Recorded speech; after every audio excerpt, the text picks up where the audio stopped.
সন্ধ্যার সময় দরজায় প্রদীপ কেন জ্বালানো হয়, এর পিছনে রহস্য কী এবং এমনটি করলে কী ফল লাভ হয়?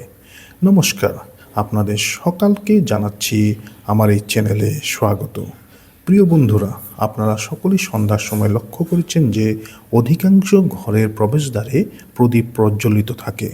এটি দেখে আপনাদের মনে নিশ্চয়ই একটি প্রশ্ন জাগে যে আসলে এমনটি কেন করা হয় এবং দ্বারে প্রদীপ জ্বালালে কী পুণ্যফল লাভ হয়। তাহলে চলুন বন্ধুরা, আজ আমি আপনাদের এই প্রশ্নের উত্তর অত্যন্ত সুন্দর একটি কাহিনীর মাধ্যমে দিতে যাচ্ছি, যা ভগবান শ্রীকৃষ্ণ মুনিশ্রেষ্ঠ দেবর্ষি নারদজিকে শুনিয়েছিলেন। একবারের কথা, দ্বারকা নগরীতে তখন সন্ধ্যার সময় সূর্যদেব তার রক্তিম আভা ছড়িয়ে দিয়ে পশ্চিম দিগন্তে অস্তচলের দিকে এগিয়ে যাচ্ছিলেন। চারপাশের আকাশে সোনালি আভা ছড়িয়ে পড়েছিল, সমুদ্রের ঢেউ মৃদু গুঞ্জনে খেলা করছিল এবং সমগ্র দ্বারকা নগরীতে এক দিব্য শান্তি বিরাজ করছিল। সেই সময় দেবর্ষি নারদজি নারায়ণ নারায়ণ নাম জপ করতে করতে দ্বারকা নগরীতে পদার্পণ করলেন। ভগবান শ্রীকৃষ্ণ রাজপ্রাসাদের নিকট পৌঁছাতেই তিনি দেখলেন ভগবান শ্রীকৃষ্ণের দ্বারে একটি প্রদীপ প্রজ্বলিত হচ্ছে। তার শিখা ছিল স্থির, উজ্জ্বল ও মনোমুগ্ধকর। দেখে মনে হচ্ছিল যেন সেই প্রদীপ কেবল তেল ও সলতে দিয়ে নয়, বরং শ্রদ্ধা ও ভক্তির জ্যোতিতেই প্রজ্বলিত হচ্ছে। নারদজি যখন দ্বারে সেই প্রদীপ জ্বলতে দেখলেন, তখন তার মনে এর রহস্য জানার কৌতূহল জেগে উঠল। তিনি ভগবান শ্রীকৃষ্ণের সামনে করজোড়ে বললেন, হে দ্বারকাধীশ, হে যোগেশ্বর, এই যে প্রদীপটি সন্ধ্যার সময় আপনার দ্বারে জ্বলছে, এর রহস্য কী? এই ঐতিহ্য কেন পালন করা হয় এবং যে ভক্ত সন্ধ্যার সময় নিজের দ্বারে প্রদীপ প্রজ্বলিত করে সে কোন পুণ্যফল লাভ করে? নারদজির প্রশ্নে ভগবান শ্রীকৃষ্ণ মৃদু হেসে বললেন, হে দেবর্ষি নারদ, তোমার এই প্রশ্নটি অত্যন্ত উত্তম এবং লোক কল্যাণকর। সন্ধ্যার প্রদীপ কেবল আলো নয়, এটি অজ্ঞানের অন্ধকার দূরকারী ব্রহ্মজ্যোতি। যে ব্যক্তি শ্রদ্ধার সাথে সন্ধ্যা প্রদীপ প্রজ্বলিত করে, সে কেবল তার ঘরকেই আলোকিত করে না, বরং নিজের কর্ম, চিন্তা ও আত্মাকেও আলোকিত করে। হে মুনিশ্রেষ্ঠ, এই প্রসঙ্গে আমি তোমাকে একটি পৌরাণিক কাহিনী শোনাচ্ছি, যা এই প্রদীপের দিব্য রহস্যকে প্রকাশ করবে। হে দেবর্ষি, অনেককাল আগের কথা, যখন অযোধ্যা নগরী স্বর্ণময় শোভায় আলোকিত থাকত, সেই পবিত্র নগরীতে ধর্ম, সত্য ও মর্যাদার বাস ছিল। পথে পথে বেদমন্ত্রের মধুর ধ্বনি শোনা যেত এবং প্রতিটি আঙিনা থেকে পূজার শব্দ বাতাসকে পবিত্র করে তুলত।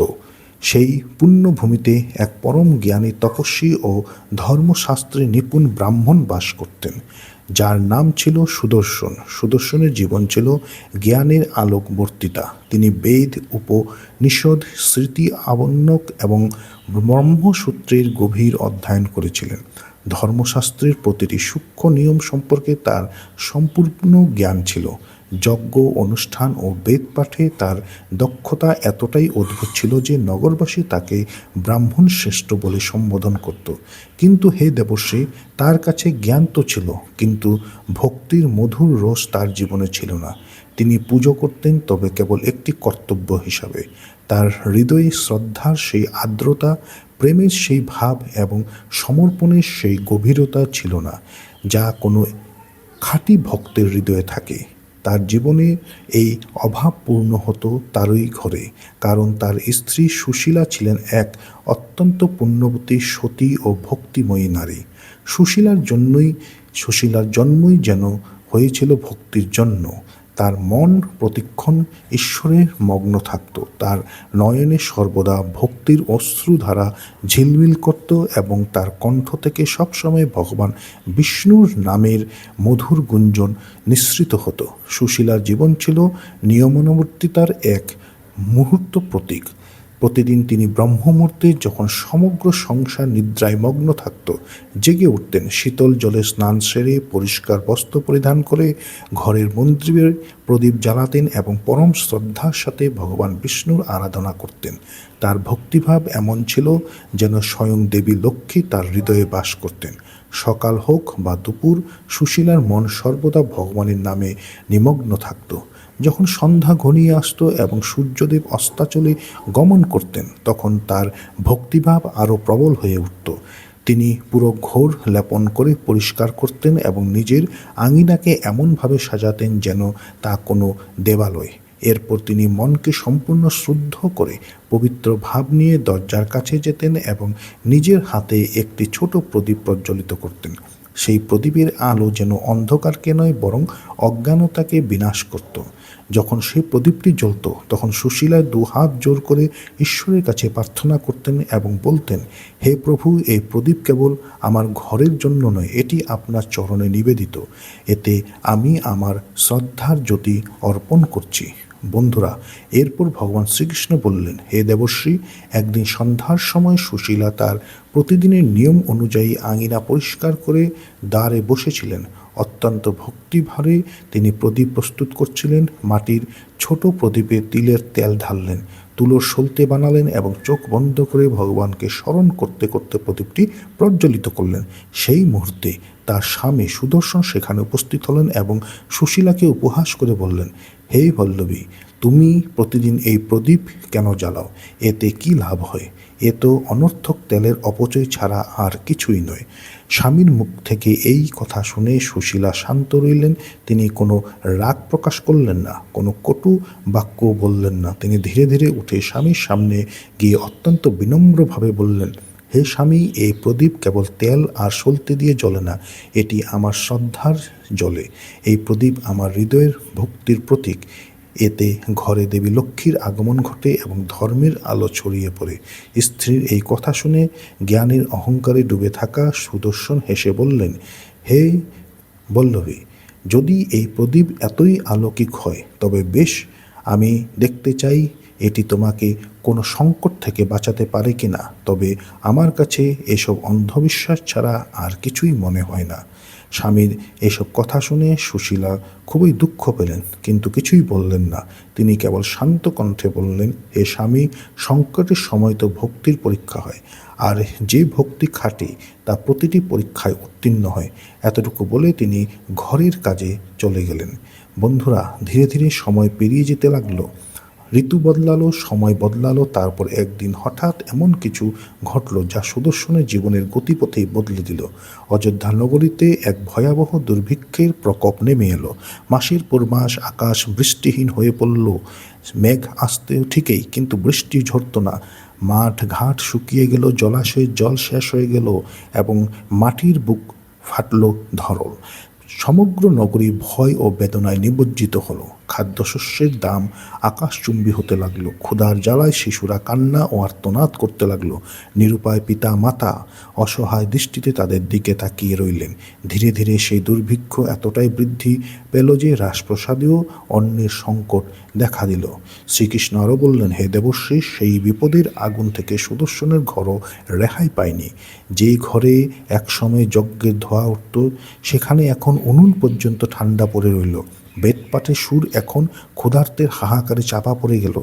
ঘরে রাখা শেষ খাদ্যটুকু ফুরিয়ে গেল এবং একপাত্র পানীয় জল পাওয়াও দুর্লভ হয়ে উঠল। সুদর্শন, যিনি নিজেকে পরম জ্ঞানী ভাবতেন, এখন নিরুপায় হয়ে পড়লেন। তার মুখে হতাশার রেখা ফুটে উঠল। কিন্তু এত কিছুর পরও সুশীলার বিশ্বাস ছিল অটুট। তিনি প্রভুর উপর থেকে আস্থা কখনোই হারাননি। তিনি নিজে ক্ষুধার্ত থাকতেন, তবুও প্রদীপ জ্বালাতেন। তিনি চোখের মধ্যে আশার আলো জ্বালিয়ে স্বামীকে বলতেন, হে স্বামী, এই প্রদীপটি যত ছোটই হোক না কেন, এর আলো আমার বিশ্বাসের চেয়ে বড়। যতদিন এই প্রদীপ জ্বলবে আমাদের কিছুই হবে না।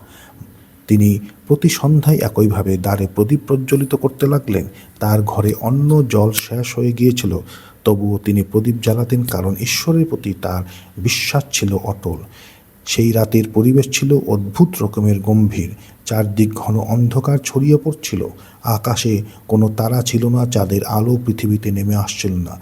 দিকসমূহ ছিল নিস্তব্ধ, বাতাস ছিল স্থির এবং অযোধ্যার অলিগলি ছিল জনমানববিহীন। প্রতিটি ঘরেই ক্ষুধা ও উদ্বেগের ছায়া বিরাজ করছিল, কিন্তু সুদর্শনের দ্বারে তবুও একটি প্রদীপ জ্বলছিল। সেই সন্ধ্যা প্রদীপ যা সুশীলা প্রতিদিন জ্বালাতেন। সেই রাতে প্রদীপটি আগের চেয়েও বেশি উজ্জ্বল হয়ে জ্বলছিল। তার শিখা যেন কোনো অদৃশ্য শক্তির ইঙ্গিত দিচ্ছিল। সুশীলা সেই প্রদীপের সামনে বসে প্রভুকে স্মরণ করছিলেন। তার চোখে ক্লান্তি ছিল, কিন্তু বিশ্বাসের আভা তখনও ঝিলমিল করছিল। তার হৃদয়ে কেবল একটি অনুভূতি ছিল, হে প্রভু, আমার এই প্রদীপ আপনারই প্রতীক। যতদিন এটি জ্বলবে ততদিন আমার মনও আপনার চরণের সাথে যুক্ত থাকবে। তিনি মনে মনে পরমাত্মার কাছে প্রার্থনাই করছিল। এমন সময় হঠাৎ পারিপার্শ্বিক পরিবেশে এক অদ্ভুত পরিবর্তন ঘটল। প্রদীপের শিখা এক নিমিষে উঁচুতে উঠে গেল এবং চারপাশে এক দিব্য আলোকছটা ছড়িয়ে পড়ল। সুশীলা বিস্মিত হয়ে চারদিকে তাকালেন। তার সাথে কি ঘটছে তিনি তা বুঝে উঠতে পারছিলেন না। কিন্তু ঠিক তখনই তার দৃষ্টি প্রবেশদ্বারের দিকে পড়ল, যেখানে এক পরম রূপবতী, তেজস্বিনী ও দিব্য নারী দাঁড়িয়েছিলেন। তার রূপের বর্ণনা দেওয়া ছিল প্রায় অসম্ভব। তার বস্ত্রাবরণ সোনায় ন্যায় উজ্জ্বল ছিল।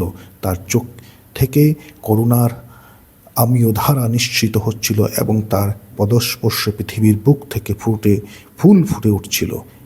তিনি কোনো সাধারণ নারী ছিলেন না, তিনি স্বয়ং ধনদেবী মহালক্ষ্মী, যিনি সকল ঐশ্বর্য, সৌভাগ্য ও করুণার অধিষ্ঠাত্রী দেবী। দেবী লক্ষ্মীকে দেখে সুশীলার হৃদয় ভক্তিতে আপ্লুত হয়ে উঠল। তিনি সঙ্গে সঙ্গে দুহাত জোর করলেন। তার নয়ন থেকে অবিশ্রান্ত অশ্রুধারা বইতে লাগলো। তিনি মুখে কোনো কথা বলতে পারলেন না, কেবল পরম শ্রদ্ধায় নত হয়ে দেবীর চরণে লুটিয়ে পড়লেন। লক্ষ্মী দেবী করুণাময় দৃষ্টিতে তার দিকে তাকালেন এবং মধুর কণ্ঠে বললেন, হে বৎস সুশীলা, উঠো। আমি তোমার ভক্তিতে অত্যন্ত প্রসন্ন হয়েছি। চরম কঠিন পরিস্থিতিতে তুমি নিজের নিয়ম ত্যাগ করনি। যখন সমস্ত সংসার ভয় ও ক্ষুধায় দিশাহারা হয়ে গিয়েছিল, তখনও তোমার প্রদীপের আলো নিভে যায়নি। তোমার এই প্রদীপ কেবল তোমার ঘরকে নেই, বরং সমগ্র জগৎকে আলোকিত করেছে। বলো, তুমি কি চাও? মাতা লক্ষ্মীর এই বরদান শুনে সুশীলা হাত জোর করে বললেন, হে মা, আমার কোনো ধন দৌলত বা অমূল্য রত্নের প্রয়োজন নেই। আমাকে কেবল এই বর দিন, যেন আমার ঘরের এই প্রদীপ কখনো নিভে না যায়। এই প্রদীপ যেন সর্বদা আপনার চরণে জ্বলতে থাকে। আমার বংশে সর্বদা ধর্ম, শান্তি ও সুখের বাস থাকুক এবং কোনো যুগেও আমার বংশধররা যেন এই প্রদীপের মহিমাকে বিস্মিত না করে। সুশীলা এমন নিঃস্বার্থ ও কোমল স্বভাব দেখে দেবী লক্ষ্মী মৃদু হাসলেন। তার চোখে বাৎসল্যের তেজ ও কৃপার সাগর উতলে উঠল। তিনি সুশীলার মাথায় তার বরদ্ধ হস্ত রাখলেন এবং সুমধুর কণ্ঠে বললেন, তথাস্তু, তোমার ঘর সর্বদা আলোকিত থাকবে। এই প্রদীপ কখনো নিভবে না। আর যে মানুষ সন্ধ্যার সময় শ্রদ্ধা ও ভক্তিভরে প্রদীপ প্রজ্বলিত করবে, তার জীবন থেকে দারিদ্র্য, রোগ, ভয় সর্বদা দূরে থাকবে। তার গৃহে চিরতরে আমার স্থায়ী বাস হবে এবং দেবতারা স্বয়ং তার রক্ষা করবে। এই প্রদীপ কেবল তেলের নয়, শ্রদ্ধার প্রতীক। যে ব্যক্তি এই প্রদীপকে খাঁটি মনে জ্বালাবে, তার জীবন আলোকময় হয়ে উঠবে। এই কথা বলে দেবীর কণ্ঠস্বর ধীরে ধীরে মিলিয়ে যেতে লাগলো। তার চারপাশে আলো আরও তীব্র হইল এবং মাতা লক্ষ্মী অন্তর্হিত হলো। এখন সেখানে কেবল সেই প্রদীপের শিখাটি জ্বলছিল, কিন্তু সেই শিখার মাঝে জ্বল করছিল দেবী লক্ষ্মীর আশীর্বাদ। সুশীলা অশ্রুজল চোখের প্রদীপের দিকে তাকিয়ে মাথা নত করে প্রণাম জানালেন। তার হৃদয় শান্তি ও আনন্দে ভরে উঠল, কারণ সেই মুহূর্তে তিনি উপলব্ধি করলেন যে ভক্তি কখনো বৃথা যায় না, আর খাঁটি শ্রদ্ধা স্বয়ং ঈশ্বরকে প্রকাশিত করে। এরপর ভগবান শ্রীকৃষ্ণ নারদজিকে বললেন, হে দেবশ্রী, সেই সন্ধ্যাটি সুশীলার কাছে ছিল এক আলৌকিক রাতের মতো। পরদিন ভোরে যখন সূর্যোদয় হলো, সুদর্শনের ঘুম ভাঙল। তিনি চোখ মেলে সামনে যা দেখলেন তা দেখে তিনি স্তম্ভিত হয়ে গেলেন। গতকাল পর্যন্ত তার ঘরের যে ভাড়া শূন্য ছিল, আজ তা খাদ্যশস্যে পরিপূর্ণ পাত্রে ভরে উঠেছিল। ধান, গম, চাল, ফলমূল সাজানো রয়েছে। ঘরের আঙিনায় এক মধুর সুবাস ছড়িয়ে পড়েছে, যেন স্বয়ং বসন্ত সেখানে নেমে এসেছে। চারপাশের পরিবেশ এমন এক শান্তি ও পবিত্রতা বিরাজ করছিল, যেন হৃদয় আপনি শ্রদ্ধায় নত হয়ে আসে। সুদর্শনের বিস্ময়ে চারদিক তাকালেন। তিনি কিছুই বুঝতে পারছিলেন না, আসলে এসব কিভাবে সম্ভব হলো। তিনি তৎক্ষণাৎ তার স্ত্রীর কাছে ছুটে গিয়ে জিজ্ঞাসা করলেন, এসব কীভাবে ঘটলো? গতকাল পর্যন্ত আমাদের ঘরে এক দানাও খাদ্য ছিল না, আর আজ এখানে এত অন্ন, এত প্রাচুর্য, এ কীভাবে সম্ভব হলো? সুশীলার মুখে তখন এক শান্ত হাসি। তিনি সহজ কণ্ঠে উত্তর দিলেন, হে স্বামী, এটি কোনো মানুষের কাজ নয়, এটি সেই প্রদীপের কৃপা যাকে আপনি অর্থহীন ভাবতেন, সেই প্রদীপ যা প্রতি সন্ধ্যায় প্রভুর চরণে নিবেদিত হতো। তারই কৃপায় স্বয়ং মা লক্ষ্মী গত রাতে এখানে এসেছিলেন এবং তিনি আশীর্বাদ করেছেন যে এই ঘরের প্রদীপ কখনো নিভবে না। তারই সেই আশীর্বাদের ফলে আজ এই অলৌকিক ঘটনা ঘটেছে। এই কথা শোনা মাত্র সুদর্শনের চোখ ভিজে এলো। তার অন্তরে অনুশোচনার আগুন ও ভক্তির জোয়ার একসঙ্গে জেগে উঠল। তিনি আবেগপ্রপ্লুত কণ্ঠে বললেন, ঠিকই বলছ সুশীলা, আজ জ্ঞানের অহংকারে অন্ধকারে বাস করছিলাম, আর আজ এই ছোট প্রদীপটি আমাকে আলোর আসল অর্থ শিখিয়ে দিল। আমি শাস্ত্রে অনেক কিছু পড়েছি, কিন্তু আজ তোমার ভক্তি আমাকে ধর্মের সাক্ষাৎ প্রত্যক্ষ করালো। তিনি স্থির চরণে নত হয়ে প্রণাম করে বললেন, আজ থেকে আমিও তোমার সাথে সন্ধ্যার প্রদীপ প্রজ্বলিত করব। এই প্রদীপ এখন শুধু তোমার একার নয়, আমাদের উভয়ের জীবনে আলো হয়ে উঠবে। বন্ধুরা, সেই দিন থেকে সুদর্শন ও সুশীলা উভয় সন্ধ্যার দ্বারে সেই তাদের বাড়িতে প্রদীপ প্রজ্বলিত করার নিয়ম গ্রহণ করলেন। দিন কাটতে লাগলো এবং তাদের জীবনে সুখ, শান্তি, সমৃদ্ধির প্রবাহ ফিরে এলো। তাদের ঘর যেখানে একসময় দুঃখের ছায়া ছিল, এখন সেখানে ভক্তির আলো ছড়িয়ে পড়ল। ধীরে ধীরে এই অলৌকিক ঘটনা সারা নগরীতে ছড়িয়ে পড়ল। প্রতিবেশীরা এসে জানতে চাইল আসলে এসব কীভাবে ঘটল। সুশীলা তখন মৃদু হেসে বলতেন, সন্ধ্যার প্রদীপ কেবল ঘরকে নয়, হৃদয়কেও আলোকিত করে। তার এই কথা শুনে মানুষ অনুপ্রাণিত হতে লাগলো এবং দেখতে দেখতে অযোধ্যার প্রতিটি গৃহিণী এই সংকল্প গ্রহণ করলো যে তারাও প্রতিদিন সন্ধ্যার সময় প্রদীপ প্রজ্বলিত করবে।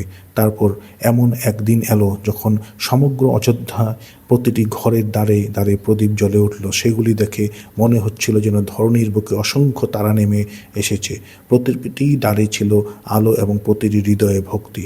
আকাশ থেকে দেবতারাও এই দৃশ্য দেখে পরম আনন্দিত হলেন এবং লক্ষ্মী দেবী স্বয়ং বিষ্ণুলোক থেকে মৃদু হেসে বললেন, হে ত্রিলোকনাথ, দেখুন, এক সুশীলার ভক্তি পুরো নগরীকে আলোকিত করে তুলেছে। এরপর ভগবান শ্রীকৃষ্ণ বললেন, হে দেবশ্রী, তখন থেকেই এই ঐতিহ্য চলে এসেছে যে যখন সন্ধ্যার সময় ঘনিয়ে আসে এবং সূর্যদেব অস্তাচলে গমন করেন, তখন প্রতিটি ঘরের প্রবেশদ্বারে একটি ছোট প্রদীপ প্রজ্বলিত করা হয়। সেই প্রদীপ কেবল আলোর নয়, শ্রদ্ধা, সমর্পণ ও ভক্তির প্রদীপ। হে ব্রহ্মানন্দ, প্রদীপ কেবল আলো দেয় না, এটি ধর্মের প্রদীপ। মানুষ যখন সন্ধ্যাবেলায় শ্রদ্ধার সাথে প্রদীপ জ্বালায়, তখন সে নিজের ভেতরের অন্ধকার, লোভ, ক্রোধ, মোহকে দূর করে দেয়। এই প্রদীপ স্মরণ করিয়ে দেয় যে অন্ধকার যতই গভীর হোক না কেন, একটি ছোট আলোক শিখাও তাকে পরাজিত করতে পারে। যেই ঘরে প্রদীপ জ্বলে সেখানে দেবী লক্ষ্মীর বাস হয়, সেখানে দারিদ্র্য, রোগ, ভয় প্রবেশ করতে পারে না। যে প্রদীপটি শ্রদ্ধার সাথে দ্বারে প্রজ্বলিত করা হয়, তা সমস্ত পাপ বিনষ্ট করে এবং ঘরে কোনো নেতিবাচক শক্তি প্রবেশ করতে পারে না। সংসারে সুখ শান্তি বজায় থাকে। শ্রীকৃষ্ণের মুখ থেকে এই কথা শুনে দেবশ্রী নারদজি ভাবছিল হয়ে উঠল, হে প্রভু, আপনার শ্রীমুখ থেকে এই কথা শুনে আমি ধন্য হলাম। এই প্রদীপ তো কেবল আলো নয়, এটি ভক্তির মুহূর্ত রূপ। এবার আমি বুঝতে পারলাম সন্ধ্যার প্রদীপের এত মাহাত্ম্য কেন। ভগবান শ্রীকৃষ্ণ হেসে বললেন, হে দেবশ্রী, প্রদীপ কেবল তেল আর সলতে দিয়ে জ্বলে না, তা ভক্তের হৃদয় শ্রদ্ধায় জ্বলে। যে প্রদীপ প্রেমের সাথে প্রজ্বলিত হয়, তাই মানুষের জন্য স্বর্গের দ্বার উন্মুক্ত করে দেয়। এরপর দেবশ্রী নারদজি তার দ্বিতীয় প্রশ্নটি করলেন, হে প্রভু, এই প্রদীপ প্রজ্বলনের কি কোনো নির্দিষ্ট সময় আছে? এবং একই সাথে আমি জানতে চাই কোন কোন অবস্থায় নারীদের এই প্রদীপ জ্বালানো উচিত নয়। বন্ধুরা, নারদজি এই প্রশ্ন শুনে ভগবান শ্রীকৃষ্ণ এক রহস্যময় হাসি দিয়ে বললেন, হে দেবশ্রী, প্রতিটি প্রদীপ প্রজ্বলনের নিজস্ব কিছু নিয়ম থাকে। একইভাবে এই প্রদীপেরও কিছু নিয়ম আছে। প্রথম নিয়ম, গ্রহণের সময় প্রদীপ প্রজ্বলন করা উচিত নয়। দ্বিতীয় নিয়ম, যখন প্রচণ্ড ঝড় বা তুফান চলে তখন প্রদীপ জ্বালানো উচিত নয়, কারণ এটি অশুভ বা অপশকুন বলে মনে করা হয়। তৃতীয় নিয়ম, যখন পরিবারে কলহ, অপবিত্রতা বা মৃত্যুজনিত শোকের পরিবেশ থাকে, তখন প্রদীপ জ্বালানো অনুচিত। প্রদীপ জ্বালানোর সময় একটি বিষয়ে বিশেষ খেয়াল রাখা উচিত। প্রদীপের শিখা সর্বদা পূর্ব অথবা উত্তরমুখী হওয়া উচিত। এতে ধন ও সমৃদ্ধির যোগ সৃষ্টি হয়। এর পাশাপাশি প্রদীপের সল্তের বিষয়ে খেয়াল রাখতে হবে। 1 সল্তের প্রদীপ মোক্ষ বা মুক্তি লাভের জন্য, 2 সল্তের প্রদীপ সমৃদ্ধির জন্য, 5 সল্তের প্রদীপ সর্বসিদ্ধি সুস্বাস্থ্যের জন্য প্রজ্বলিত করা হয়। শ্রীকৃষ্ণ আরও বললেন, হে দেবর্ষি, এসব নির্ভর করে কর্মের ভাব পবিত্রতার উপর। প্রদীপ কেবল ঘি বা তেলের বাতি নয়, এটি মনের পবিত্রতার প্রতীক।